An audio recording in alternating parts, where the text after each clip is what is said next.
Hello student, मैं एकता सिंह आप सभी का ज्ञान चैतन्य चैनल में बहुत बहुत स्वागत करती हूँ। आज के इस वीडियो में हम सिंधु घाटी सभ्यता यानी कि प्राचीन भारत से रिलेटेड जो है क्वेश्चन आंसर यहाँ पर देखेंगे, साथ ही उनकी व्याख्या भी देखेंगे। तो शुरू करते हैं। सबसे पहला क्वेश्चन है, सैंधव सभ्यता को हड़प्पा सभ्यता भी इसलिए कहा जाता है क्योंकि सबसे पहले जो खोजा था वो सिंधु हड़प्पा स्थल ही खोजा था। तो ए ऑप्शन यहाँ पर सही हो जाएगा। व्याख्या देखते हैं। सैंधव सभ्यता की खोज सर्वप्रथम 1921 में हड़प्पा नामक पुरास्थल में की थी, इसलिए सैंधव सभ्यता को हड़प्पा सभ्यता के नाम से भी जाना जाता है। हड़प्पा नामक पुरास्थल पंजाब यानी कि पाकिस्तान प्रांत के शाहीवाल जिले में रावी नदी के बाएं तट पर स्थित है। अगला क्वेश्चन देखते हैं कि पशु समूहों में कौन सा समूह जो है मोहनजोदड़ो की पशुपति मुद्रा पर अंकित है। तो व्याघ्र हो गया, हाथी हो गया, गैंडा हो गया, भैंस। बी ऑप्शन यहाँ पर सही हो जाएगा। व्याख्या देखते हैं। मोहनजोदड़ो से प्राप्त एक मोहर पर योग मुद्रा में सिंहासन पर आसीन पशुओं से घिरा हुआ एक त्रिमुखी पुरुष दिखाया गया है, जो भैंसे के श्रृंग वाला सिर मुकुट पहने हैं। दाहिनी ओर एक हाथी एवं व्याघ्र तथा बाईं तरफ एक गैंडा तथा एक भैंसा और सिंहासन के नीचे हिरण जो है युगल दर्शित है। इस पुरुष का समीकरण मार्शल ने पशुपति शिव से किया है। अगला क्वेश्चन देखते हैं। निम्नलिखित में से किस हड़प्पीय स्थल से अग्निवेदिकाओं के प्रमाण मिले हैं। तो यहाँ पर कालीबंगा सही हो जाएगा। इसके अलावा लोथड़ से भी मिले हैं और बनावली से भी मिले हैं। आंसर देखते हैं। व्याख्या, कालीबंगा राजस्थान के दुर्ग वाले टीले में से एक चबूतरे पर कुआं, अग्निवेदी और एक आयताकार गर्त मिला है, जिसके भीतर चारों और पालतू पशु की हड्डियां और हिरण के सींग मिले हैं। यहाँ पर एक नोट भी है जो कि मैं पहले बता चुकी हूँ। लोथड़ और बनावली से भी अग्निवेदिकाओं के प्रमाण मिलते हैं। अब वैदिक संस्कृति से देखते हैं। तो वैदिक देवता वरुण के बारे में निम्नलिखित कथनों पर विचार कीजिए और नीचे दिए गए कथन उत्तर संकेत के अनुसार अपना उत्तर यहाँ पर चुनना है। तो सबसे पहले पूछा है यहाँ पर कि वरुण देवता के बारे में ही पूछा है, मतलब किसके देवता थे। तो नैतिक व्यवस्था के संरक्षक थे, ये सही हो जाए। झंझावात के देवता नहीं थे, पापियों को दंड देने वाले थे। तो 1 और 3 क्या है यहाँ पर सही हो जाएगा। ऋग्वेद में वरुण को ऋतस्य गोपा कहा गया है, जो नैतिक व्यवस्था के संरक्षण तथा पापियों को दंड देते थे, अर्थात इन्हें विश्व का अधिपति तथा नासिक नियमों का संरक्षक कहा गया है। यह ईरान के अहुरमज्जा और यूनान में ओरनोज के नाम से प्रतिष्ठित हुए। झंझावात और वर्षा के देवता इंद्र थे। आगे देखते हैं।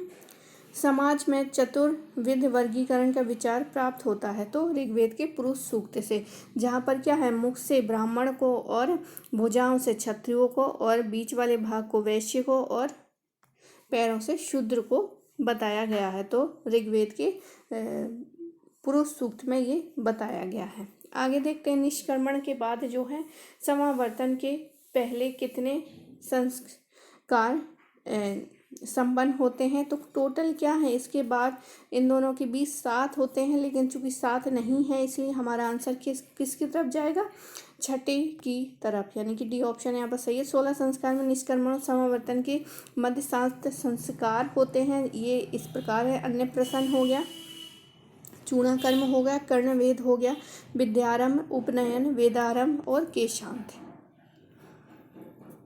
अगला क्वेश्चन देखते हैं। निम्नलिखित में से कौन सा ऋण जो है 3 ऋणों के सिद्धांत में समाहित नहीं है।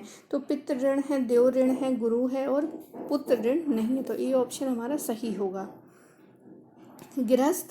गृहस्थाश्रम में मनुष्य को विभिन्न संस्कारों का अनुष्ठान करना पड़ता था, जो जन्म से लेकर मृत्यु तक चलते थे। इसी आश्रम में मनुष्य 3 ऋणों से मुक्ति प्राप्त करता है, जिसका विधान धर्म ग्रंथों से हुआ है।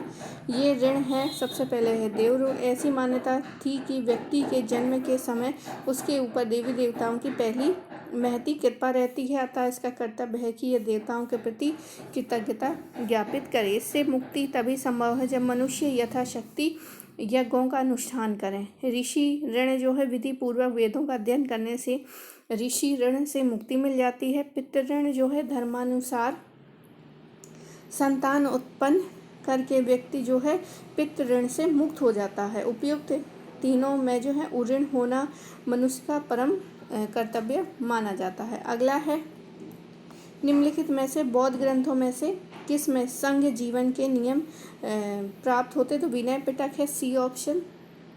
महात्मा बुद्ध की मृत्यु के पश्चात उनकी शिक्षाओं को संकलित कर 3 पिटकों में विभाजित किया गया है। पहला है विनय पिटक, सुक्त पिटक और अभिधम पिटक।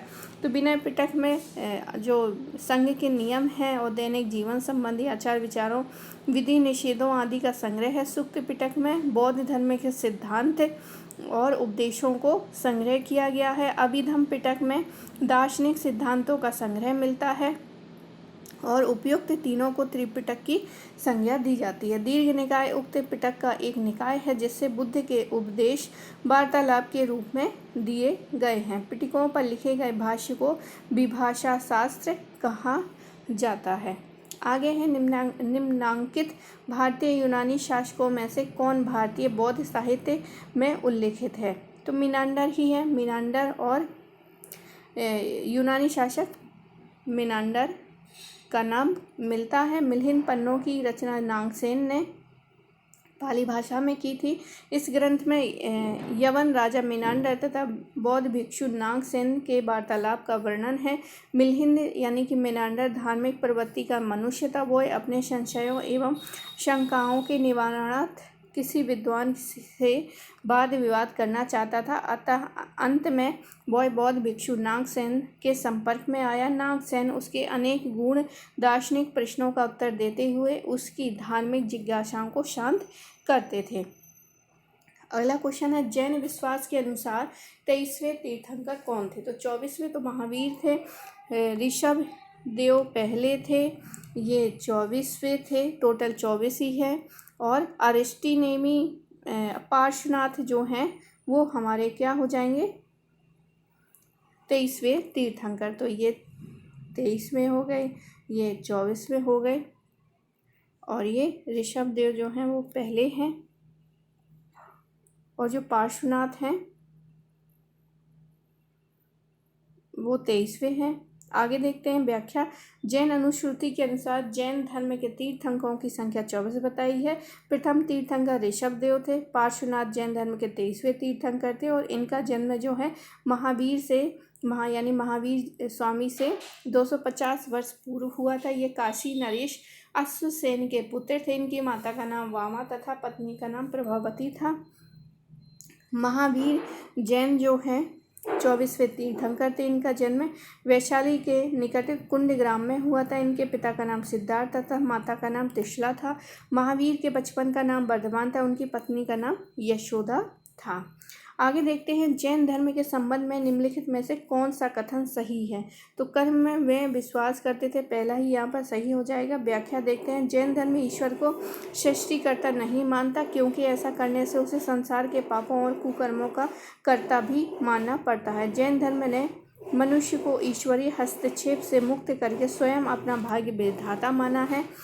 इसके सारे सुख दुख कार्य कर्म के कारण ही है। कर्म ही मनुष्यों की मृत्यु के कारण है।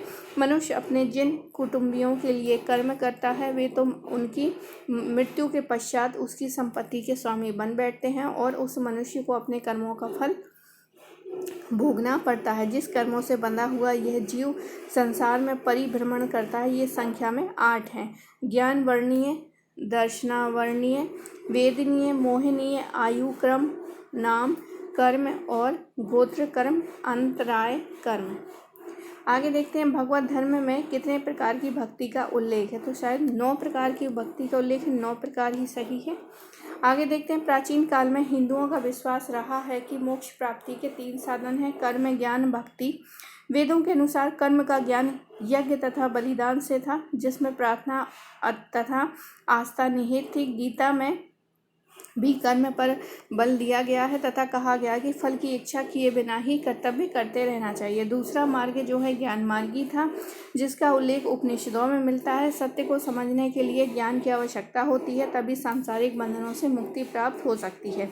आदि शंकराचार्य ने ज्ञान के महत्व पर अधिक बल दिया। तीसरा मार्ग जो है भक्ति का है। प्राचीन काल में भक्ति पर अधिक बल नहीं दिया गया। भगवत गीता में भागवत धर्म का प्रमुख ग्रंथ में भक्ति 9 प्रकार की बताई गई है, जो इस प्रकार है: श्रवणम, कीर्तनम, विष्णोः स्मरणम, पादः सेवनम, अर्चनम, वेदनम, दस्यम, संख्यात्म निवेदनम।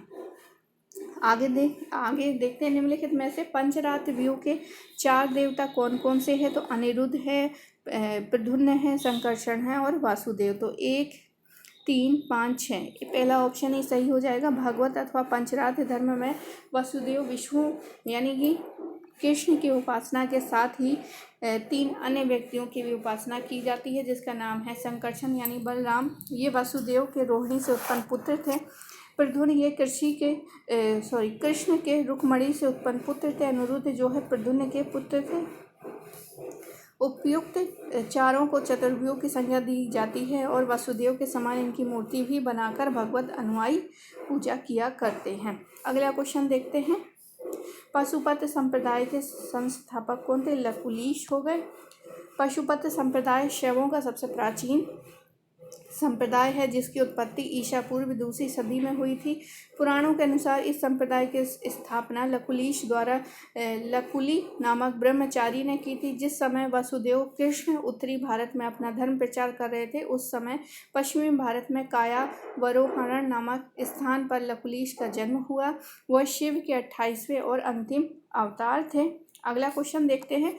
निम्नलिखित में से किस संप्रदाय में पंचमकारों का उल्लेख है? तो कौल हो गया, कौल यहाँ पर सही हो गया। शाक्त धर्म जो है शक्ति की उपासना के अनुयायी 2 वर्गों में बांटा गया है, एक तो कौल मार्गी और दूसरा समयाचारी। पूर्ण रूप से अद्वैतवादी साधन जो है कौल कहे जाते हैं। समयाचारी शाक्त जो है अंतर साधना में अधिक समय व्यतीत करते हैं। कौल मार्गी पंचमकार की उपासना करते हैं, जिसमें मध्य, मास, मत्स्य, मुद्रा और मैथुन है, जो भा से प्रारंभ होते हैं। इंद्रिय आनंद के लिए वे निम्न आचरण करते हैं। तामस साधक भौतिक आधार पर उनका अनुगमन करते और क्षणिक सिद्धि प्राप्त करते हैं। वस्तुतः पंचमकार का लक्षणिक अर्थ इस प्रकार है: मधु अथवा मध, जिसका अर्थ होता है सहस्त्र कमल से क्षरित होने वाली सुधा।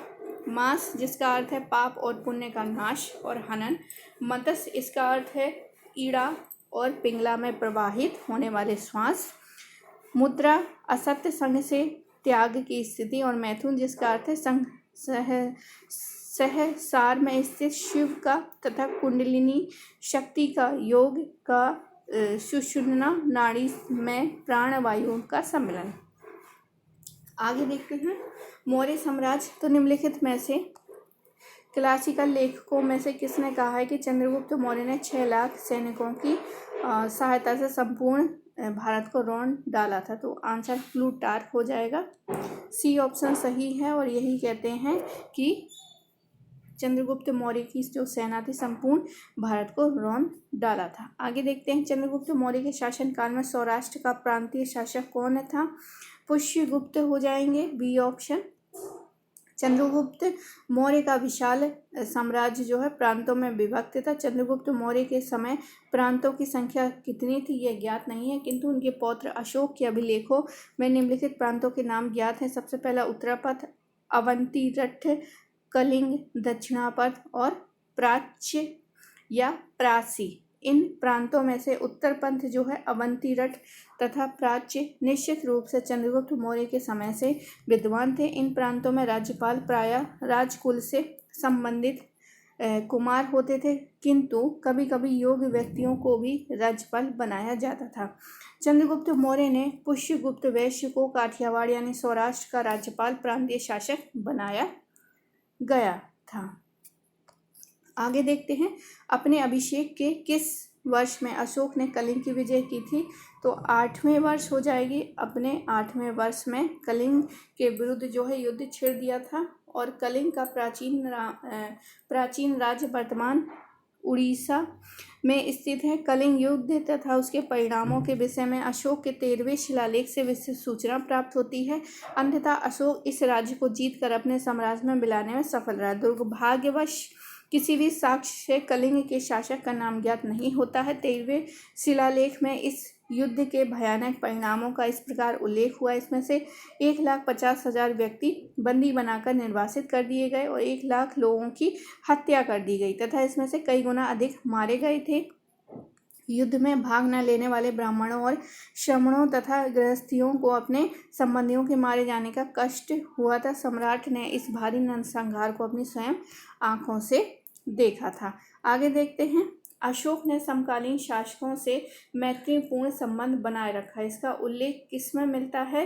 तो त्रयोदश शिलालेख में मिलता है, यानी 13वें शिलालेख में मिलता है। क्या मिलता है? अशोक की धर्म नीति में उसकी परराष्ट्र नीति को भी प्रभावित किया। आगे है, अशोक ने बौद्ध धर्म के प्रचारार्थ विदेशों में भी प्रचारकों को भेजा था। 13वें शिलालेख में 5 यवन राजाओं के नाम, उसके यहाँ दूत भेजने तथा उससे महत्वपूर्ण संबंध बनाए जाने का भी उल्लेख यहाँ पर किया गया है, जिसमें मिस्र के टालमी हो गए, तो ये डेल्फस, ये सारे के सारे नाम आते हैं। आगे देखते हैं। निम्नलिखित में से अभिलेखों में से किससे ज्ञात होता है कि राज्य कोषागारों द्वारा अकाल के समय पीड़ित जनों को अनाज का विवरण जो है वितरित किया गया था? तो 100 गौरा एक ताम्रपत्र है, उससे पता चलता है। तो आंसर हमारा कौन सा हो जाएगा? डी ऑप्शन यहाँ पर सही हो जाएगा। 100 गौरा का ताम्रपत्र। 100 गौरा का ताम्रपत्र अभिलेख जो है उत्तर प्रदेश के गोरखपुर जिले में है। और महास्थान, मतलब एक तो 100 गौरा है और दूसरा कहाँ हो गया? महास्थान, ये बोगरा जिले में है। इसमें संभवतः अशोककालीन अभिलेख नहीं है माना जाता है, लेकिन इसका प्रत्यक्ष संबंध जो है मौर्य काल से है। इन दोनों अभिलेखों से अकाल के समय राज्य कोषागारों से पीड़ित जनों के लिए अनाज वितरण का उल्लेख है। आगे है, कौटिल्य ने अर्थशास्त्र में निम्नोक्त में से किस अधिकारी को कर वसूलने का कार्य सौंपा गया था? तो आंसर कौन सा हो जाएगा? समाहर्ता हो जाएगा, ए ऑप्शन। कौटिल्य के अर्थशास्त्र में केंद्रीय प्रशासन का अत्यंत विस्तृत विवरण प्राप्त होता है। शासन की सुविधा के लिए केंद्रीय प्रशासन अनेक विभागों में बटा हुआ था। प्रत्येक विभाग को तीर्थ कहा जाता था। अर्थशास्त्र में 18 तीर्थों के प्रधान पदाधिकारियों का उल्लेख हुआ था। इनमें से कुछ महत्वपूर्ण पदाधिकारी थे: मंत्री, पुरोहित, सेनापति, युवराज, समाहर्ता, सन्निहर्ता तथा मंत्री परिषदध्यक्ष। समाहर्ता का कार्य राजस्व एकत्र करना, आय व्यय का ब्यौरा करना तथा वार्षिक बजट तैयार करना था। देहाती क्षेत्र की शासन व्यवस्था भी इसी के अधीन थी। और जो सन्निधाता था वो एक प्रकार का कोषीय अध्यक्ष था। आगे देखते हैं। निम्नलिखित में से सबसे लंबा व्यापारिक मार्ग कौन सा था? तो तक्षशिला से पाटलिपुत्र। तक्षशिला से पाटलिपुत्र ही सबसे बड़ा व्यापारिक मार्ग था। आगे देखते हैं। निम्नलिखित कथनों पर विचार करना है। कथन ए कहता है कि मौर्य साम्राज्य का पतन अशोक के बाद प्रारंभ हो गया और इसका कारण कहता है कि अशोक ने धर्म विजय की नीति का अनुसरण किया, जिससे सेना का विघटन हो गया। यहाँ पर क्या है? सी ऑप्शन ए सही है, परंतु आर गलत है। अब यहाँ पर व्याख्या देख लेते हैं। मौर्य साम्राज्य का पतन अशोक के बाद ही प्रारंभ हो गया था। मौर्य साम्राज्य के पतन के कई कारण जिम्मेदार हो सकते हैं। किसी भी साम्राज्य का पतन किसी एक कारण के चलते नहीं हो सकता। इसके कारण हो सकते हैं कि अशोक के बाद योग्य उत्तराधिकारी का अभाव संभवतः महत्वपूर्ण कारण था। अशोक ने अपनी सेना को कभी विघटित नहीं किया, अर्थात कथन जो है वो क्या है? ए सही है और आर गलत हो जाएगा। मौर्योत्तर एवं संगम काल देखें तो यहाँ पर सबसे पहला क्वेश्चन है, हिंद महासागर में मानसून की नियमितता की खोज किसने की थी, जिससे भारतीय रोम व्यापार का प्रेरणा मिले? तो हिप्पालुस यहाँ पर क्या हो जाएगा? सही आंसर हो जाएगा हिप्पालुस। ईसा की पहली शती में हिप्पालस नामक ग्रीक नाविक ने अरब सागर से चलने वाली मानसून हवाओं की जानकारी दी थी, जिससे अरब सागर के यात्री की जा सके, और इस प्रकार भारत एवं पश्चिम एशिया के बंदरगाहों के बीच कम से कम समय लगता था। आगे देखते हैं, पेरिप्लस ऑफ द इथेरियन सी में उल्लेखित निम्नांकित पोताश्रयों में से किस में मोती पाए जाते थे? तो मोती पाए जाते थे कॉल्ची में। पेरिप्लस ऑफ द इथेरियन सी, इसके लेखक जो है वो अज्ञात है। वो ये बताते हैं कि संगमकालीन पांड्य देश के बंदरगाह कॉल अथवा कॉल को पूछे या कॉल्ची, वो दोनों एक ही है, मोती के सीप मिलने का वर्णन करते हैं। आगे देखते हैं, कुषाणों ने किस धातु और सिक्के चलाए थे? तो इन्होंने जो है सोने के सिक्के, चांदी के और तांबे के सिक्के चलाए थे। डी ऑप्शन सही है, सोने, चांदी और तांबे के। आगे देखते हैं, निम्नलिखित में से किस ग्रंथ में पाश्चात्य जगत को भारत से निर्यात की जाने वाली वस्तुओं की प्रथम सूची जो है प्राप्त होती है? तो पेरिप्लस ऑफ द इथेरियन सी ही होगा यहाँ पे, बी ऑप्शन ही सही है। अब यहाँ पर जो है सी से पश्चिम जगत यानी निर्यात की जाने वाली वस्तुओं का विस्तृत सूचना मिलती है पेरिप्लस ऑफ द इथेरियन सी से, तो ये अज्ञात हैं इसके लेखक। आगे देखते हैं, गुप्त और उसके बाद के समय की क्वेश्चन आंसर। गुप्तकालीन मुद्राओं पर अंकित श्रेष्ठ कुलिक यानी कि निगम लेख से तात्पर्य क्या है? तो साहूकारों एवं शिल्पियों का नियम। तो श्रेष्ठी हो गए, कुल्लक हो गए, और निगम जो है साहूकार और शिल्पियों का नियम ही हो गया। यहाँ पर व्याख्या देखते हैं, तो गुप्तकालीन मुद्राओं पर अंकित जो है श्रेष्ठी कुलिक निगम का तात्पर्य साहूकारों और शिल्पियों के निगम से है।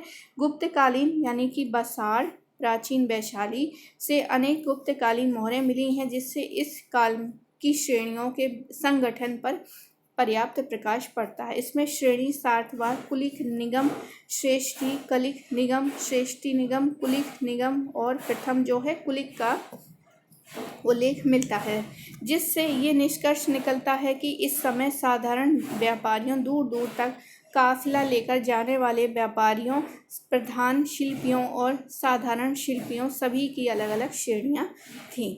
आगे देखते हैं, प्राचीन भारत में निम्नलिखित में से किस शब्द का प्रयोग ऐसी विधवा के लिए किए जाता है जिसका पुनः विवाह हो सकता है?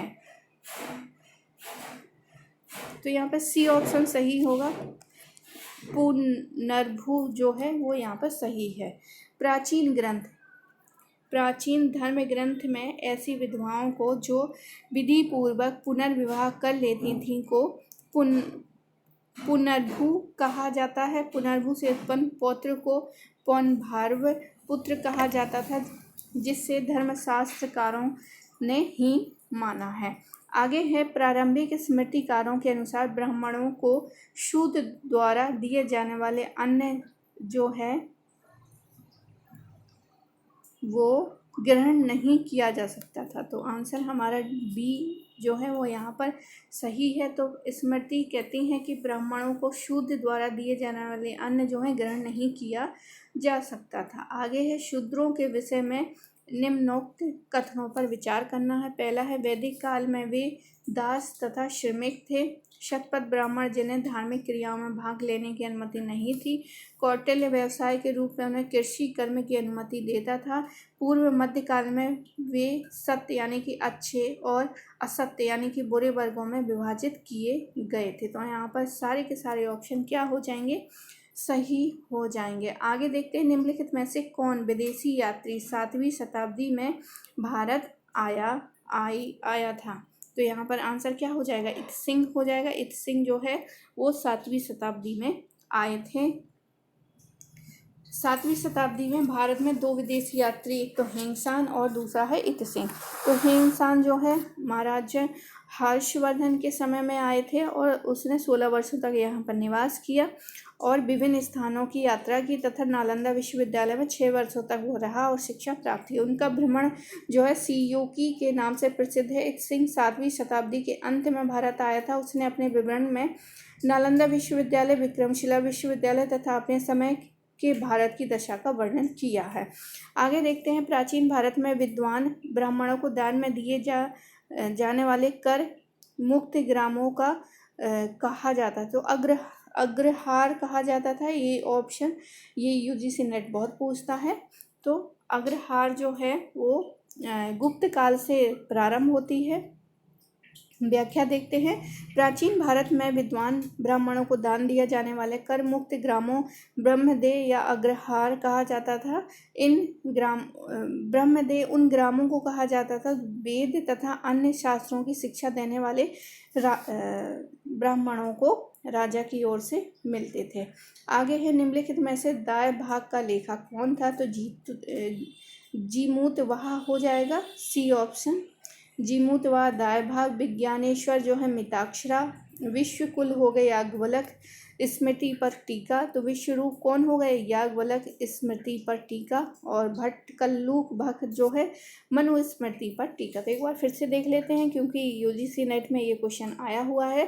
तो जीतू वाहन जो है दाएं भाग हो गए, विज्ञानेश्वर मिताक्षर हो गए, विश्वरूप जो है याज्ञवल्क स्मृति पर टीका हो गए, कुल्लूक भट्ट जो है मनुस्मृति पर टीका हो गए। आगे देखते हैं वेष्टि का तात्पर्य क्या है, तो वेष्टि जो है वो जबरदस्ती तथा बिना भुगतान के कराई गई मजदूरी, मतलब यहाँ पर मजदूरी भी करा लो और उनको कोई भी क्या है कोई उनको पैसा भी मत दो, इस तरह से क्या है बेगार और वेष्टि कहलाती थी। जब राज्य के कर्मचारी यात्रा पर होते थे तो उनका सामान ढोने, सेवा करने आदि का कार्य जो है श्रमिकों से कराया जाता था, पर इनके बदले उनको कोई रकम नहीं दी जाती। इसी प्रकार जब राज्य के सार्वजनिक हित की कोई चीज़ बनती थी जैसे बांध, कुआं, सड़क, सभी को आदि को श्रमिकों से उनके निर्माण में बेगार लिया जाता था, उनको वेष्टि कहा जाता था। इसके अतिरिक्त प्रत्येक श्रमिकों को कुछ निश्चित दिनों तक राज्य से मुक्त कार्य करना पड़ता था। इसी प्रकार के कर को एक रूप है। तो आई होप आपको ये प्राचीन भारत के इतिहास से संबंधित क्वेश्चन समझ में आए होंगे। इससे पहले भी जो वीडियो अपलोड किया था उसमें मेरी आवाज़ रिकॉर्ड नहीं हुई है, कोई मुझे नहीं पता कि किस प्रकार से आवाज़ नहीं आई है, लेकिन इसको मैंने दोबारा से करवाया है। आई होप आपको ये पसंद आया होगा। पसंद आया तो प्लीज़ लाइक करें, शेयर करें और सब्सक्राइब करें। पूरा वीडियो देखने के लिए आप सभी का बहुत बहुत धन्यवाद।